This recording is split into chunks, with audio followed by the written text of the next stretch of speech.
The Senate Committee on Economic Development and Tax Policy is being called to order. We will be beginning in a subcommittee so we can start hearing these bills. First up will be Senate Bill 1062. Senator Coleman, please begin when you're ready.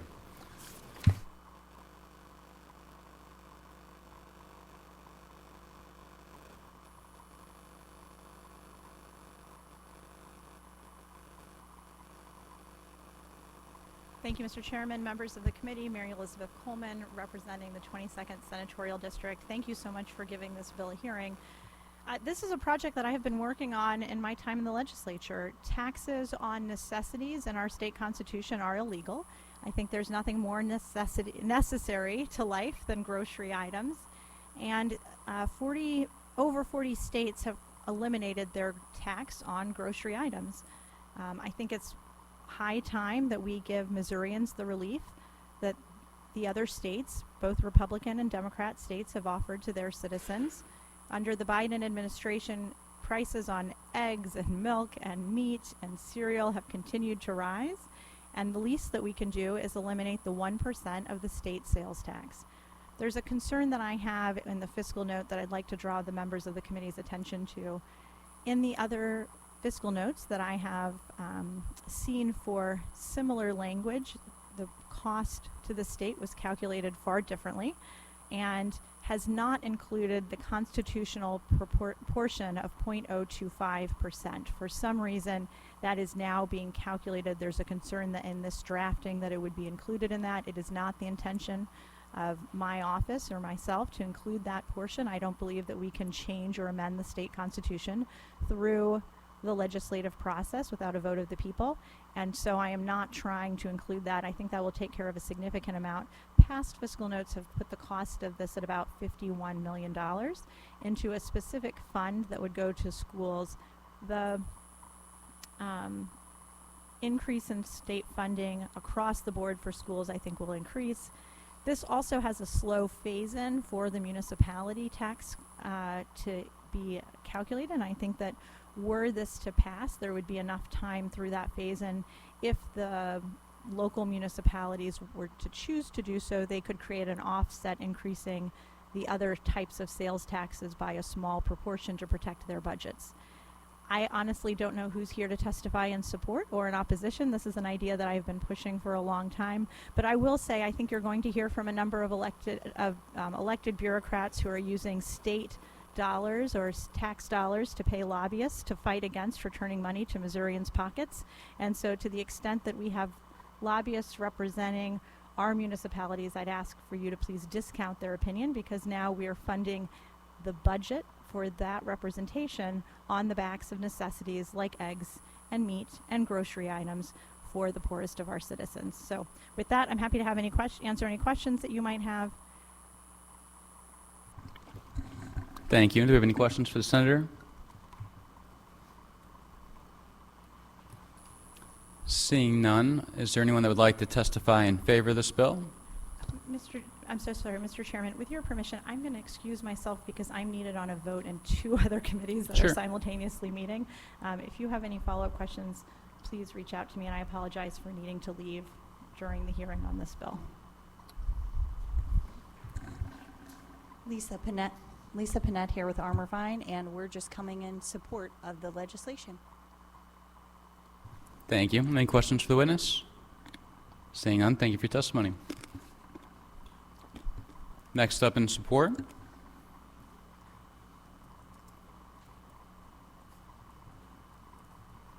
Good afternoon, Senators. Thank you so much for hearing me today. My name is Christine Woody. I am the Food Policy Manager at Empower Missouri.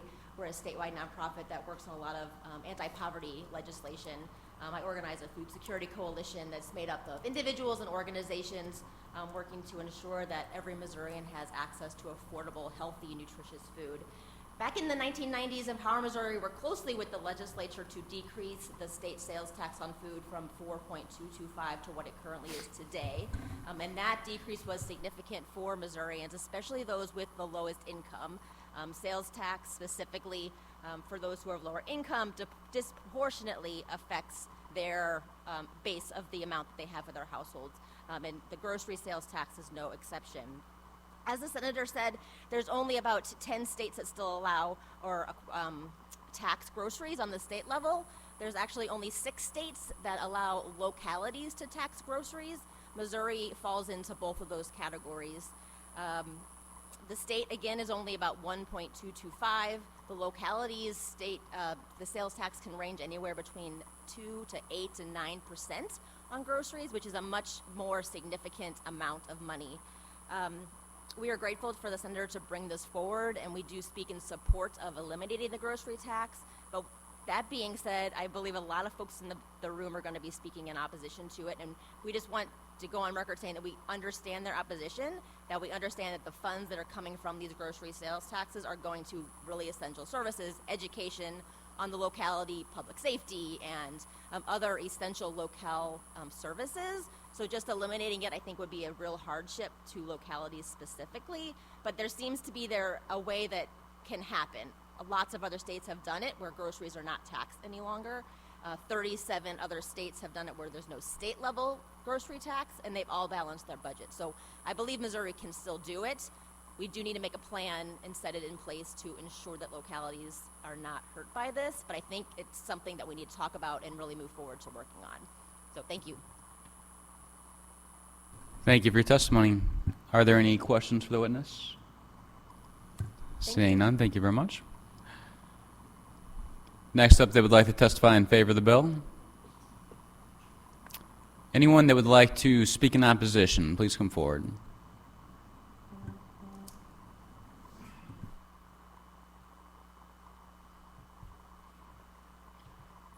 Good afternoon, Mr. Chairman, members of the committee. My name is David Dimmitt, and I'm the mayor of Brentwood, a municipality centrally located in St. Louis County. I speak in opposition to Senate Bill 1062. Sales taxes, including taxes on the sale of food, is the lifeblood of many Missouri local governments, including the city of Brentwood. Local governments do not have income taxes and must instead survive primarily on property taxes, that being both personal and real, and sales tax. It is important to note that the bulk of property taxes do not go to the local municipality. They go to schools and other taxing jurisdictions. This explains municipalities' heavy reliance upon sales taxes.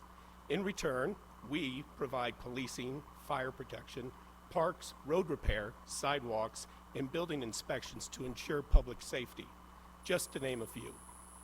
Your local government, not the state of Missouri, is the entity that provides these services.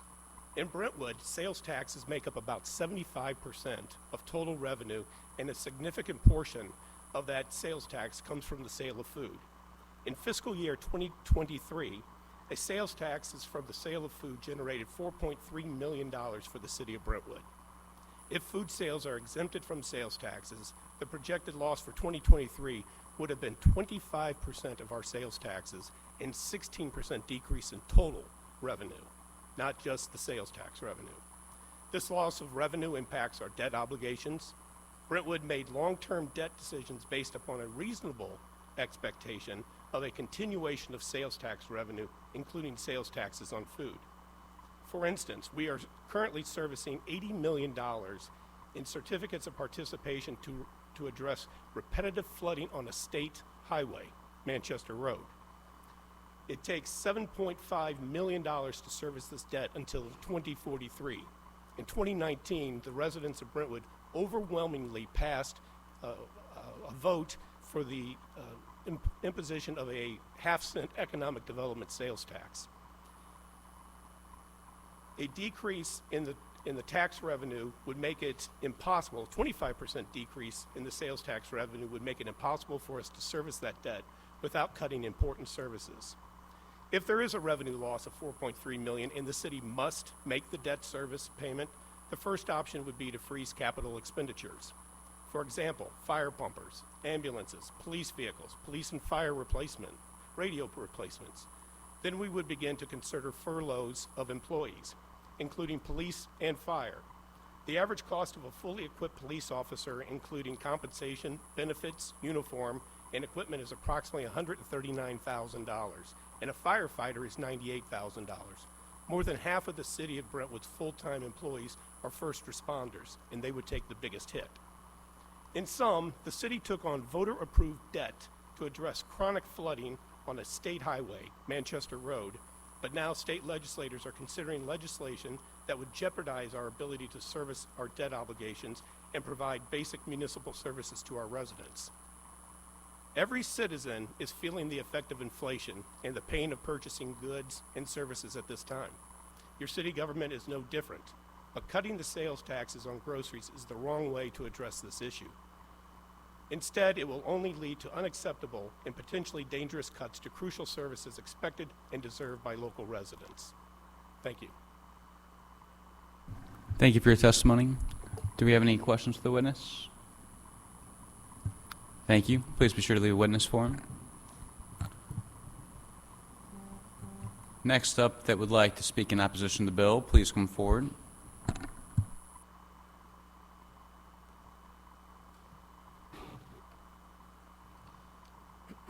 Chairman, members of the committee, thank you for letting me speak today. My name is Patrick Mulcahy. I'm the Director of Economic Development for the City of Florissant. I'm here today on behalf of Mayor Tim Lowry, the entire Florissant City Council, who passed a resolution against this bill, and Police Chief Tim Fagan and the Florissant Police Department to oppose SB 1062, which exempts the sale of food from the sales tax. Florissant is the 12th largest city in the state of Missouri, and it is also the oldest and largest city in St. Louis County.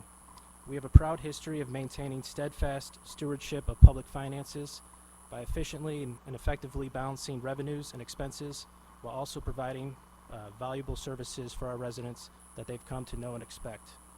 Almost 28% of the city of Florissant's annual revenue is generated by the taxation on the retail sale of goods and services within our city boundaries. And as the retail anchor for all of North St. Louis County, we are proud to have 9 grocery stores in our city limits that provide for the entire North County community in the St. Louis area. So while our city has just over 52,000 residents, our actual retail trade area is much larger and closer to 130,000 people. So when people from all over North County come into our community to shop and buy groceries, they also use our valuable city services such as the police and city streets. Sales tax revenue plays a crucial role in sustaining these critical local municipal services and infrastructure such as the police and the police support staff, road and sidewalk repair, snow removal, park and recreation programs, health and sanitation, summer camps, and much, much more. Approximately $4.4 million in annual sales tax revenue in the city of Florissant is collected from sales tax on food items. That equates to just less than half of our entire police department budget, about 40%. Without proposing a clear or feasible plan to replace lost revenue, vital services would have to be cut and residents would be negatively affected.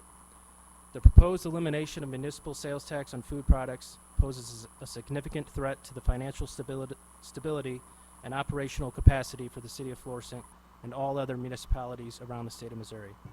In conclusion, eliminating this valuable revenue stream would have a harmful impact on the quality of life for our residents, and maintaining the current tax structure is critical to ensure balanced budgets that enable the city of Florissant to continue providing the necessary services and fulfilling our responsibilities to our residents and businesses. Thank you for letting me speak today. Thank you for your testimony. Do we have any questions for the witness? Senator Beck? Afternoon. You may have said this. What's the percentage of in your budget this hit would take? So it would be $4.4 million, and that's our total budget is around $38 million a year, but our police budget's around $11 million. So it'd be just under 40% of our police budget. And this would all be general revenue. So what's your general revenue? I guess what's your general revenue? You have probably different buckets, right, where you have everything. Correct. This all goes to general revenue, I'm assuming. Yes, I believe so. Okay, but you don't. Do you know what the general revenue budget is, or the revenues you have coming in? I do not off the top of my head. I'm sorry. Okay, thank you. Any further questions? Thank you for your testimony. Please be sure to leave a witness form. Next up in opposition.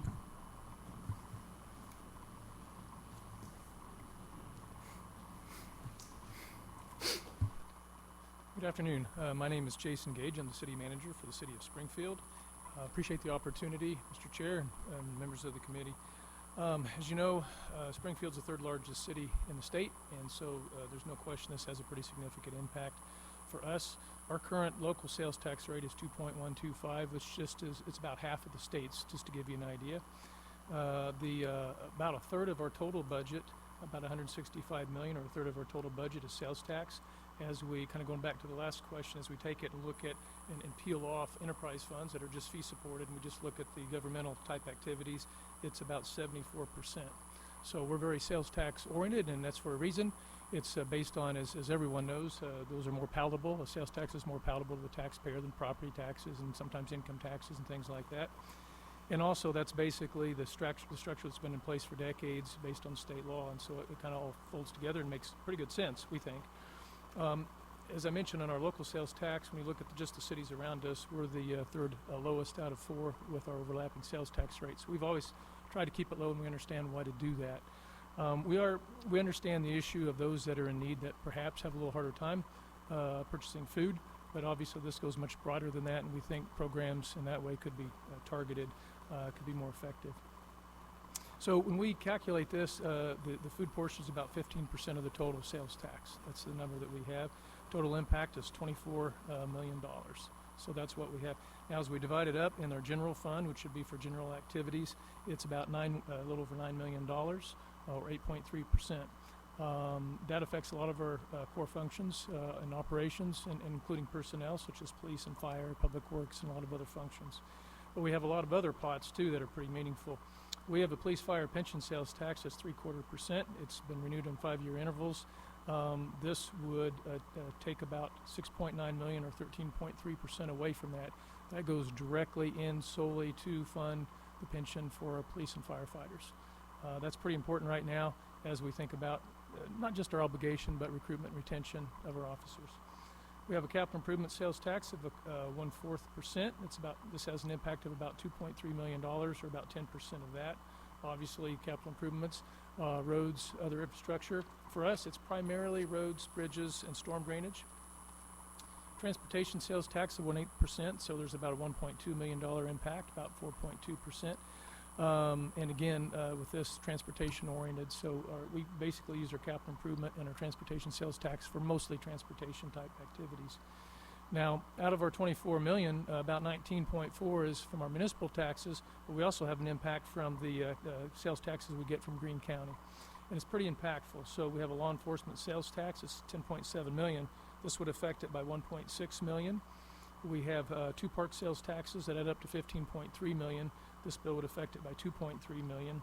And we have a 911 emergency communication sales tax at 6.3 million, and this would affect it by $1 million. So there's pretty big impacts, and because of how our taxes are earmarked and approved, a lot of them go straight to public safety. We're doing everything we can to enhance public safety, preserve and enhance.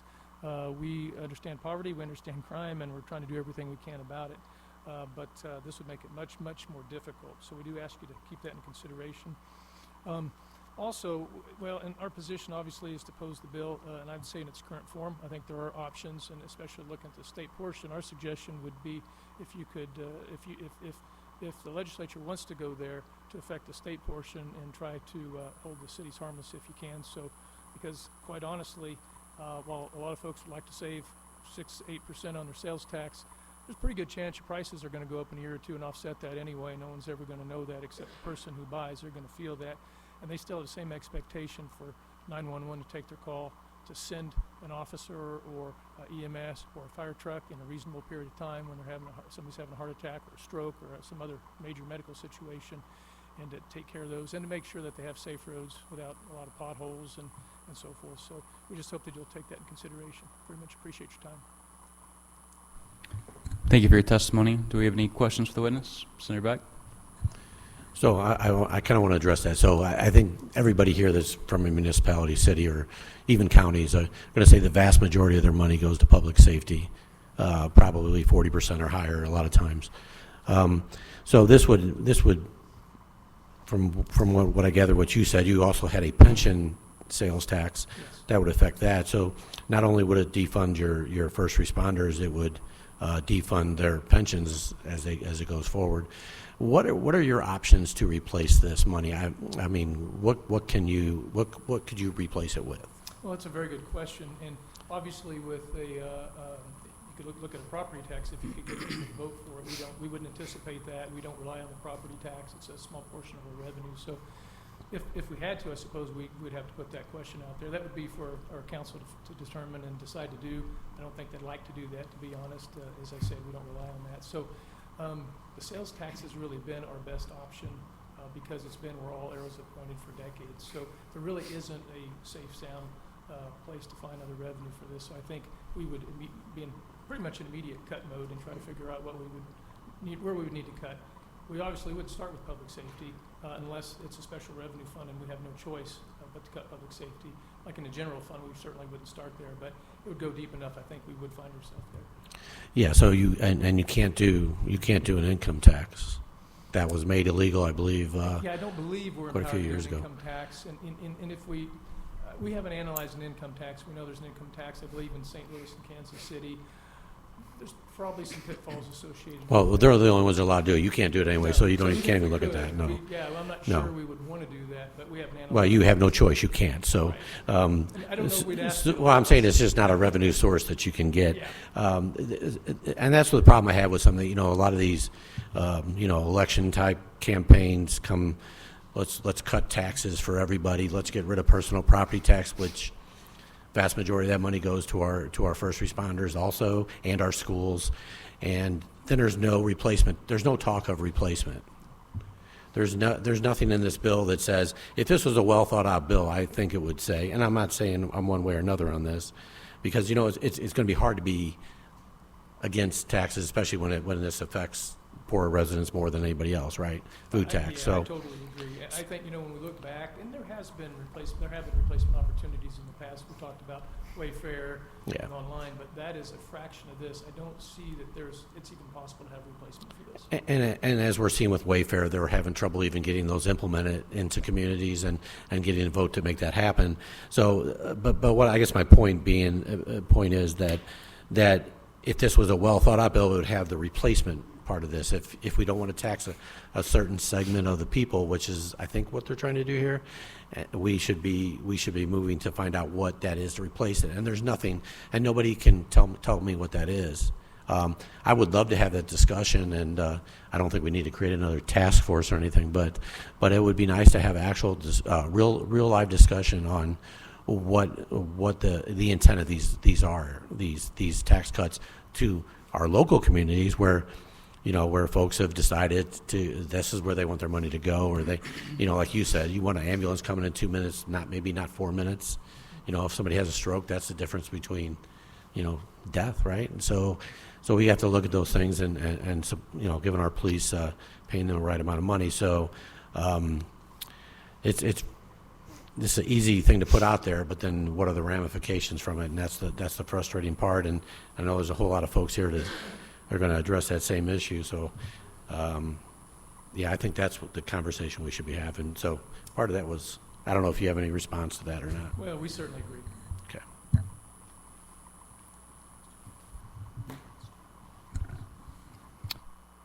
Any further questions? Thank you for your testimony. Please be sure to leave a witness form. Before we move on to the next witness, we're going to establish a quorum quickly. So, Secretary, when you're ready, please call the roll. Senators Brown, Here. Esslinger, Beck, Eigel, Fitzwater, Huff, Roberts.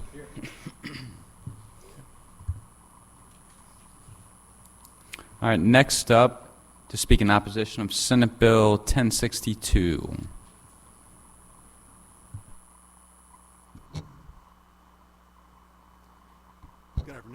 Good afternoon, Senators. My name is Jonathan Douglas. I am the City Manager of Sikeston in Southeast Missouri. I am here to offer our opposition to Senate Bill 1062. The Missouri Department of Revenue estimates that exempting food sales from sales tax will cost the City of Sikeston approximately $2.3 million annually.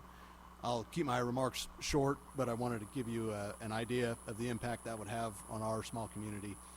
To cut $2.3 million from our city budget, I would be required to cut the equivalent of our entire street maintenance staff, our entire parks maintenance staff, and about 12 police officers, or a quarter of our force.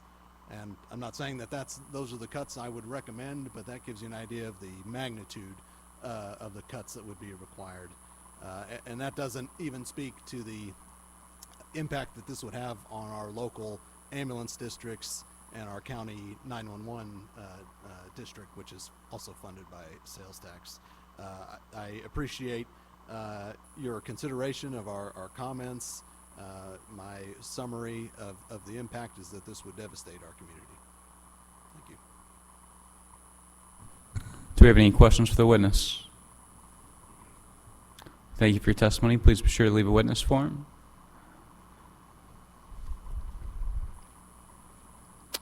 Next up, that would like to speak in opposition of the bill, please come forward.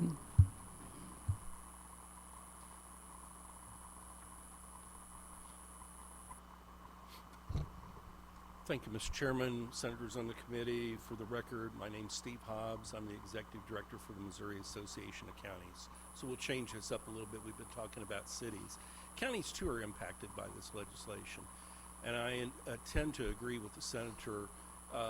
This bill is half complete because it identified a problem, but the solution is missing throughout this. Counties are somewhat different from municipalities in the way they use sales tax. Counties use sales tax largely for law enforcement, to many times bonds for the building of the county jail, where criminals are housed awaiting a trial or doing their sentence. Law enforcement is by far the largest appetite at the table for sales tax in counties. But also we have ambulance districts that have come to this General Assembly and asked for permission to charge sales tax and move away from property taxes. We have our 911 centers that are largely funded through sales tax. And then you have instances too in many rural counties where sales taxes have been implemented to support the local hospital. So you have many different ways that sales tax are used in county government. That portion is a little bit smaller than the cities. And I think it's interesting that we're here in front of the Economic Development Committee. We talk about what we want to do to create an attractive place for businesses to come to our communities, to create jobs and employ our citizens. And a lot of the funding that comes through these sales taxes go to essential services, the infrastructure, the stormwater, the law enforcement, the ability to call for assistance if you're having a medical emergency, and to even be treated for that. And those are some of the things that site locators look at when they come to your community and want to be there. So a lot of the things these provide are integral services for our communities. Also want to talk a little bit about, the bill sponsor mentioned that so many other states have done away with this. It's very difficult to compare Missouri to other states when it comes to taxation at the local level. My colleagues in Kentucky, the only thing that Kentucky counties are allowed is an income tax, where in Missouri, counties don't, except for the two exceptions we talked about, don't have that ability. And so there's very limited number of tools. And the other thing we have to remember is that all of these were voted on by local citizens in those communities to say they wanted these services and that they are depending on counties and cities to provide that. So we'd be happy to work with the sponsor and other folks to work on ways to do replacements for that. But under our current structure, it's very, very difficult to do that. We're also seeing legislation moving in this building right now that's limiting the ability breaks actually to real property taxes, doing away with personal property taxes. There's only three-legged stool there. It's real property, personal property, sales tax income. So if you damage all three of those, you have a very real chance of breaking the local governments and the services that people count on. Where in other states, they provide that through the state. In Missouri, we depend on the locals to do that. And so that's what we're trying to do. We are willing to talk about different ideas and different options, but first, you can't cut before you have an idea about where you're going and what type of state you want to have at the local level. Be happy to answer any questions. Thank you. Do we have any questions for the witness? Thank you very much for your testimony. Please be sure to leave a witness form. Next up in opposition. Thank you, Mr. Chairman. Members of the committee, Scott Swain representing the Missouri Police Chiefs Association. Mr. Hobbs did a great job kind of outlining some of the major concerns that we have as well. Certainly ours focuses on law enforcement and public safety and the issues that could occur potentially from a bill like this. So we're open, stand ready to have discussions and meetings about moving forward with our goal in mind of making sure public safety is top priority, and I'm going to go on record right now in opposition. Thank you. Thank you for your testimony. Any questions for the witness? Next up in opposition. Good afternoon, Senators. I'm David Clarich today, appearing in opposition to Senate Bill 1062 for all of the aforesaid stated reasons, but on behalf of the city of Eureka, your city of Eureka, Senator, Mr. Chairman, and the implication of this legislation as drafted to us would be $1.8 million per year. That would be a devastating hit for the city to continue its functions as previously cited by other municipalities. So, Mr. Chairman, I would ask that we be very circumspect in our drafting of this type of legislation without a supplemental form of revenue. Thank you for your testimony. Do we have any questions to the witness?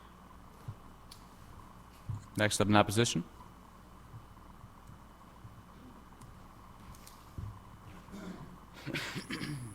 Mr. Chairman, committee members, my name is Pat Kelly. I'm the Executive Director of the Municipal League of Metro St. Louis. We've heard how devastating this would be to municipalities. I'm just going to touch on a couple things real quick. In St. Louis County, we're criticized quite often for having high sales tax, but if you actually look at the total sales tax for St. Louis County for food alone, if you take out the state, well, let me step back a little bit. The total sales tax in St. Louis County, of that, say 9% that's being collected at a local store, 4.225 of that is actually state sales tax, 3.5125 is county sales tax. The average municipal sales tax in St. Louis County is 1.16%. The maximum that a municipality in St. Louis County can go to the voters under state statute for sales tax would be 2.25%. We have two municipalities that are at that rate in St. Louis County. So you can see that in our area, the municipal sales tax is the smallest portion of the sales tax that's being collected. The average for groceries in St. Louis County is about 6%. So cutting those taxes for the municipalities, again, would be devastating. To Senator Beck's point about that we're really trying to limit this and the effects on lower income people in the state of Missouri. According to the Department of Social Services for the state of Missouri, there's just over 800,000 Missourians that are below the poverty line in the state. And as well as their statistics also show that there's 717,000 residents that are on food stamps or have federal services or programs through the state as well. And those people that are using those programs, they don't pay sales tax. So there already is an exemption for those groups in the lower income. The average sales tax collected in the state of Missouri for a family of four spends $1,000 a month. In groceries would be about $720 in sales tax a year. Whereas I think if you ask residents if they want to pay sales tax on food or we should eliminate it, they'd probably, a super majority would say yes. But if you also ask those same residents if they would be willing to pay $720 a year to make sure that they have quality public safety and safe streets and good parks and amenities that the municipalities provide, I think they would also say yes to that as well. So without going on any further, I'd appreciate you not voting in favor of this bill, and I'd be happy to answer any questions. Do we have any questions for the witness? Thank you very much for your testimony. Next up in opposition. Thank you, Mr. Chairman. Mark Rhodes. I'm here on behalf of four cities, Richmond Heights, City of Clayton, City of Maplewood, City of Olivet. You've heard all of the reasons. I mean, I don't need to go reiterate those. Richmond Heights, as an example, this would represent a decrease in about $1.5 million of their $20 million budget. It is a very significant hit for all of these cities. We ask for your consideration in defeating this bill. Thank you. Thank you very much. Any questions for the witness? Thank you for your testimony.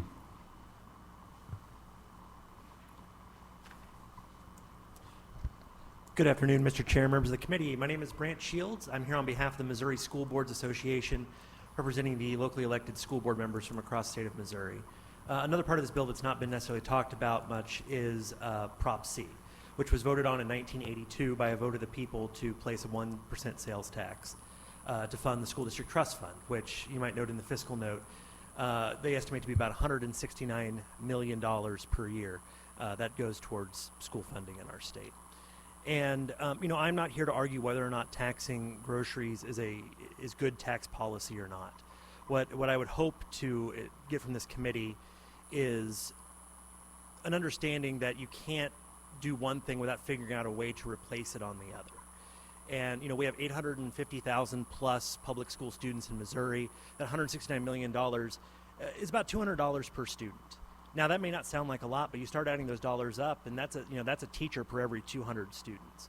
And we have many districts that rely on this to make sure that we can provide a great education for our children here in Missouri. So, again, I'm going to go on opposition to the way the bill is necessarily written now, where, again, there's not a replacement for that 1% that we'd see those losses on in the school district trust fund that, again, was voted on by the voters of Missouri in 1982.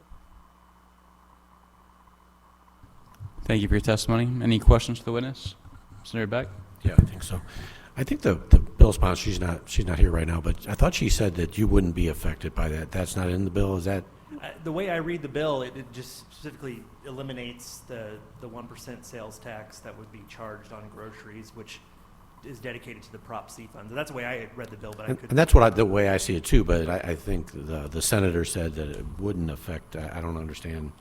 Maybe we can find that out. I did not quite understand that testimony either, but Okay. I'm not an expert necessarily on reading bills. I just try to do my best. Thanks. Any further questions?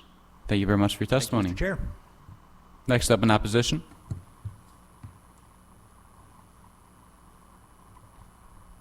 Mr. Chairman, members of the committee, my name is Jackie Barget, a registered lobbyist here on behalf of a number of local municipalities to testify in opposition today.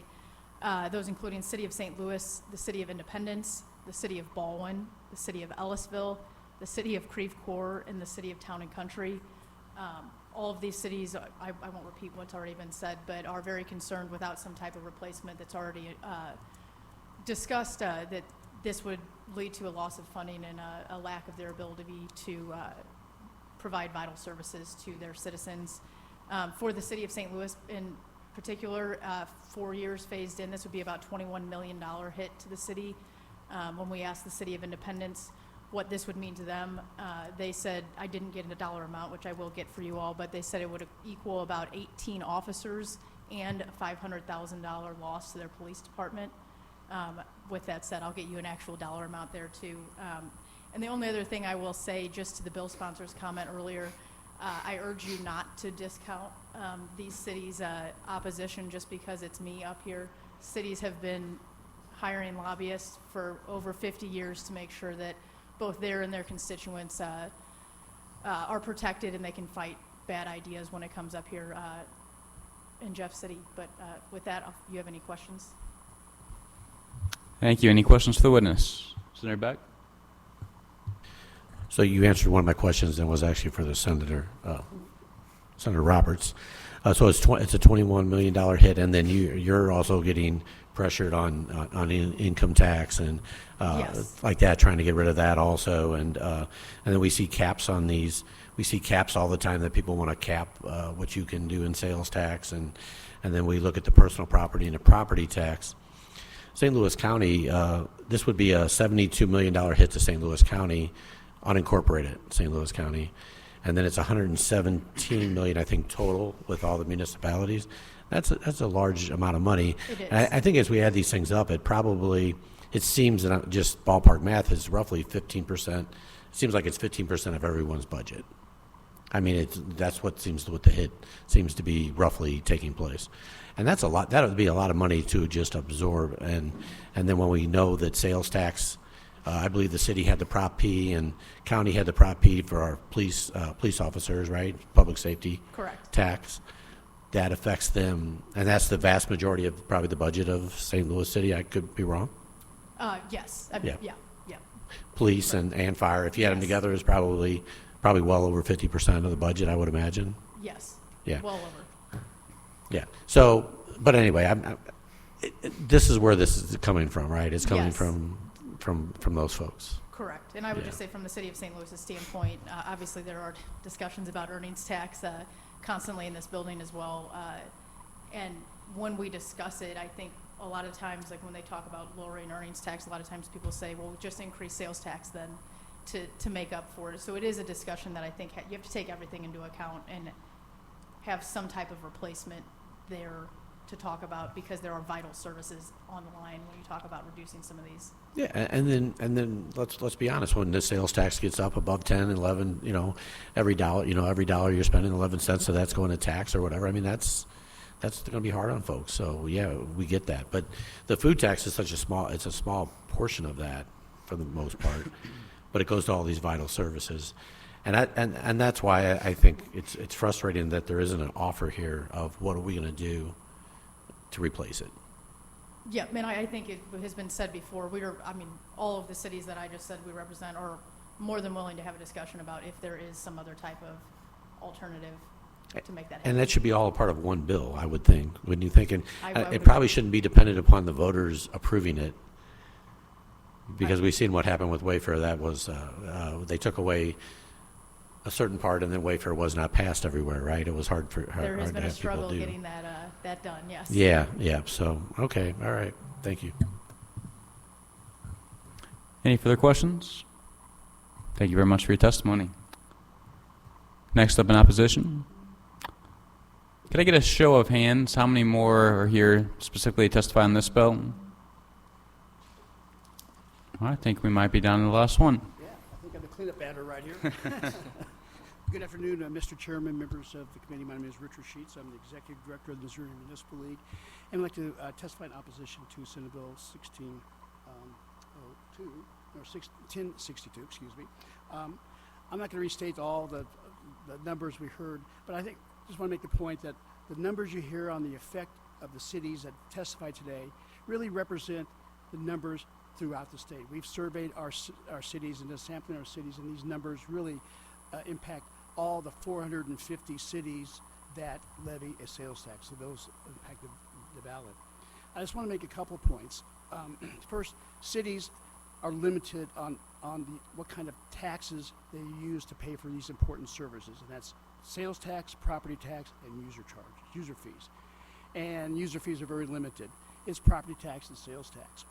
A little historical perspective.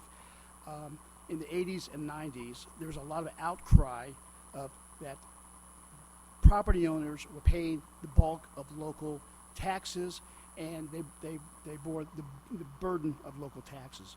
So in the 80s and 90s, this General Assembly granted local governments really broad authority to levy local sales taxes with voter approval. So we have 6 different sales taxes that we use locally to fund local services. And in return, many of our cities have eliminated their property tax or lowered it substantially.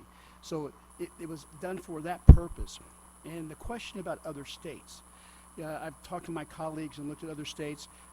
The local sales taxes, we are unique. Local sales tax, they may share a local sales or state sales tax with local government, but it's very limited use of sales taxes. It's property taxes, excise taxes, those type of taxes that fund some of those local services. So we are very unique, and it's going to be very difficult to replace this exemption. And Senator Beck's point's right on. I mean, there's no replacement, and we need to be talking about that if this is something we want to do. I'll try to answer any questions if I can. Thank you for that testimony. Do we have any questions for the witness? Thank you very much. Last call, if we have anyone else that would like to testify in opposition? Anyone for informational purposes? Seeing none, this concludes the hearing for Senate Bill 1062. Let's see, going McGirl next, right?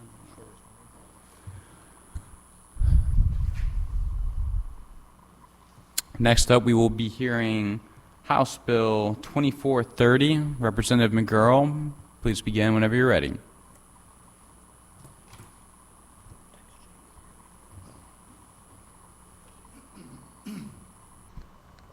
Thank you, Mr. Chairman and committee. My name is Mike McGirl. I represent House District 118, portions of Washington and Franklin County. Today I present House Bill 2430. And before I start, House Bill 2430 does not eliminate any taxes. What House Bill 2430 does, it brings two things. It brings personal property tax under Hancock, or the max Hancock of 5%. Because and in addition, it reduces the assessed valuation rate from 33 1/3 to 31%. Now,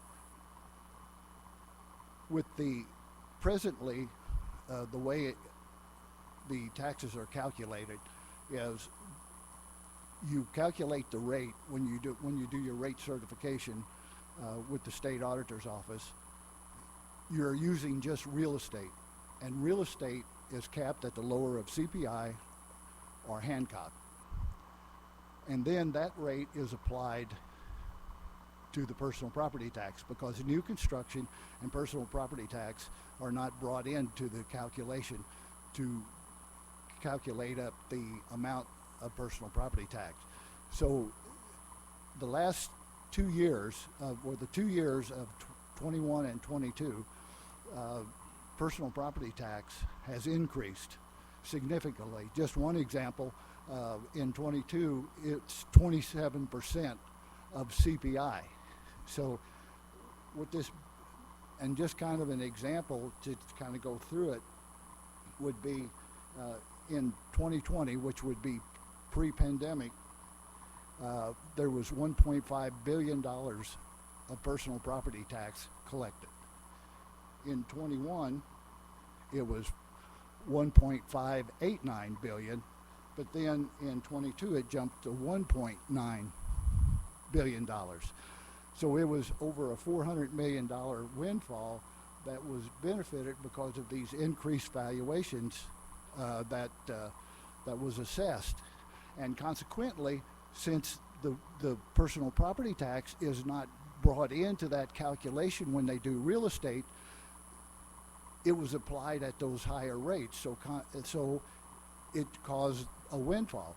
Now, to kind of give you another example, I had given everyone a sheet. I had dropped it off a sheet to kind of illustrate this. And in 23, it was still $1.9 billion. So these increases now are built in. And even though you will have properties drop off in 24, 25, 26, you're still going to have new personal property taxes that's brought on to the rolls, and then what it would do is it would just cap these increases at those levels, no higher than Hancock. And really, to me, it's treating personal property tax basically the same way as real estate. It's kind of a fairness issue, because, you know, as you have heard testimony already, you know, a lot of these folks, you know, they're paying $5 a gallon for milk, or they're paying over $3 now is very prevalent as far as gasoline. And so consequently, it would just give individuals, taxpayers, a little bit of a break. Now, I know that there's going to be opposition to it, because they always think there's this taking all this going to take money away, particularly from schools. Well, it's kind of like this. whatever whatever they received in personal property tax, what they are saying that they would lose in 26, because that will be the base year of the bill. Whatever they say they're lose, they got 4 times that amount from the windfall, and so consequently, you know, I think it would just be fair to our taxpayers if we would allow them to also know that these rates are going to be capped at the same way that real estate tax is. And I can tell you that a lot of these political, particularly from the school aspect, if you look at the DESE website and go to their to the part where they have earnings on their temporary deposits, some of these school districts, even though there's a lot of probably ARPA money that's been involved with this, in addition to these increases in personal property tax collections, I think you'll find that it's not going to be that dramatic of a revenue loss. And again, even with the fiscal note on it, the fiscal note does not take into consideration the properties that's going to be put back on the books. When I say that, new vehicles purchased, even if they're used vehicle and put on the books, there's going to be vehicles that's going to be constantly, and other personal property tax, whether it's boats, trailers, or any other property that would be acquired, it's going to take, and it's going to add, it's going to reduce to that amount that they're saying that will be lost. I mean, they're basing it basically on all things being equal, which they're not, because you, like I said, you're going to have this increase in property that's put on the books. So this bill is really, to me, is a fairness issue. It's not out to try to eliminate personal property tax.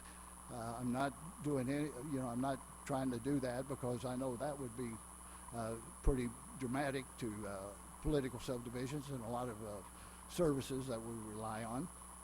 So, so with that, I'll take any questions. Thank you. Do we have any questions for the representative? Senator Beck? Just real quick. So, with this, planes, yachts, things like that would be taxed at this lower rate? Pardon me, Senator? Like people that have planes or yachts or? Whatever they charge personal property tax on now, that's what would be, it's going to stay the same. I don't change anything other than bringing personal property tax in under the calculation for the rate certification, and then also in addition, it drops the percentage from 33 1/3 to 31%. And again, bringing that down to the 31%, it allows individuals to get a recap some of those increases that they incurred in 22 and 21 specifically. But like I said, this is with it being at 1.9 billion for 23. This tax is going to continue. It's not going to drop significantly, and it's going to increase over time as you add new property on the books. Yeah. And this also would affect the, the blind pension fund, right? It would reduce that? It would be it's not going to be a very nominal amount, because because again, some of this is going to be offset by new property added to the books. And again, I don't know what that number is, because you don't know how many vehicles are going to be purchased or replaced over the current year. So I'm actually not really opposed to what you have here. I think if this was the only thing we were doing, but then I see all these other property tax bills, I don't know sure how this one plays in with everything else that is out there. Well, you know what I mean? And that's true. And I've heard, Senator, I've heard several property tax bills in my committee on Ways and Means, and this is why with this, I thought this would be a fair way to give taxpayers a break, but not break the bank as far as the political subdivisions. And I think that might be, I mean, you would probably get an agreement maybe in this room, but we don't know what the uncertainty is of everything else that's out there, and You don't. and that's frustrating. So I yeah. mean, if they sold a record number of cars and that went Yeah. on the books for personal property tax, you may not, it may offset. And the shame biggest is- part of it. But then again, if they Yeah. don't, there could be a small reduction in what they would get. But it's not going to be that significant that it's going to be able to hurt these political subdivisions financially. And part of the problem with this, it's actually the state's fault. The state, the way they valued the used cars when they couldn't make any more new cars, the used car prices went up, and then the state had options to be able to value them differently, and they didn't do it. No. And they put us in this position where you have this false, rising of the prices, so to speak, but yet. And now it's brought on this thing. We need to get rid of personal property tax altogether, and that's the frustrating part. So I'm off my soapbox for now. So I'll listen to the rest of the people. Okay, thank you.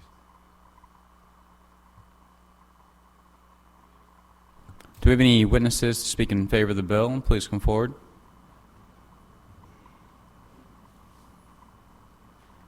Anyone here to speak in opposition?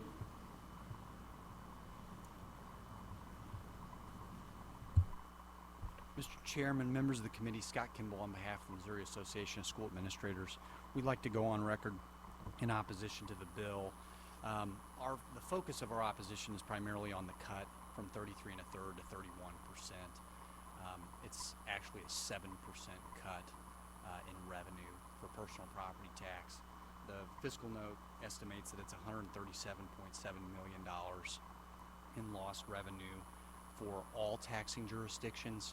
Public schools make up somewhere in the neighborhood of 2/3 of that, so approximately $90 to $100 million would be cut from our public schools. Just whenever you're looking at the overall funding for public education for the last 5 years, our state adequacy target has remained flat, even though we have seen increased inflation across the state during COVID. Over the last 18 years that our formula has been in place, the SAT has gone up a total of 4.2%, but inflation over that period of time has gone up over 32%. So we are actually 8 times under inflation in terms of what we are increasing on our state's formula. So whenever we see bills like this, we want to make sure that folks are not just looking at this for this one silo. Funding for education is expansive. And so if one thing lays flat for 5 years and you're seeing some increases over here, maybe in personal property, it's going to potentially make up for that flat revenue that we've seen in the SAT, for example. So we are in opposition to the bill. I'd be happy to answer any questions that you guys might have. Any questions to the witness? Thank you very much for your testimony. Next up to speak in opposition to the bill. Anyone for informational purposes? Representative, would you like to make any closing remarks? That concludes the hearing for House Bill 2430.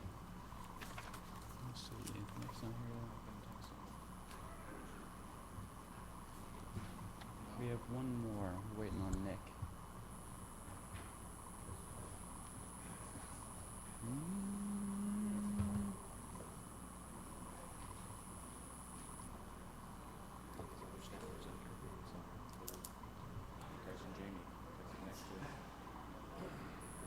Yes, you do.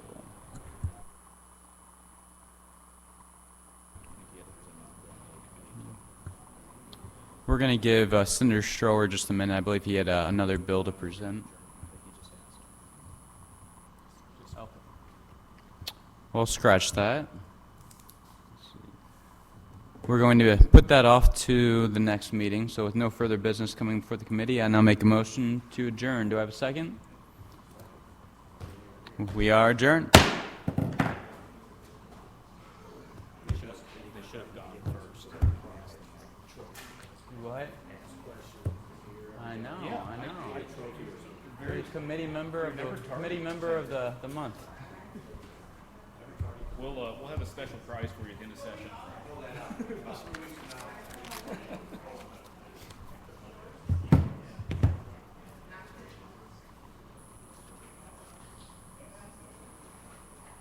Duel. I got a message for you. Come up here, I'll tell you. Is this ours?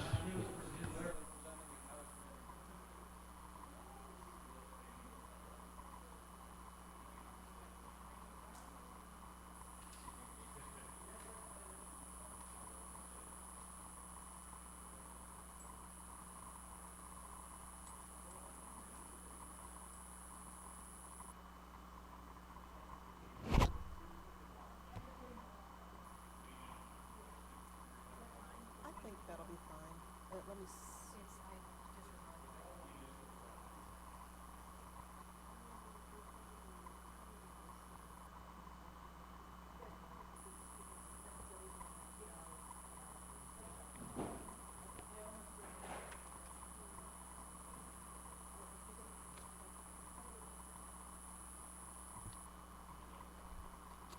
Yeah, I'm easy to get along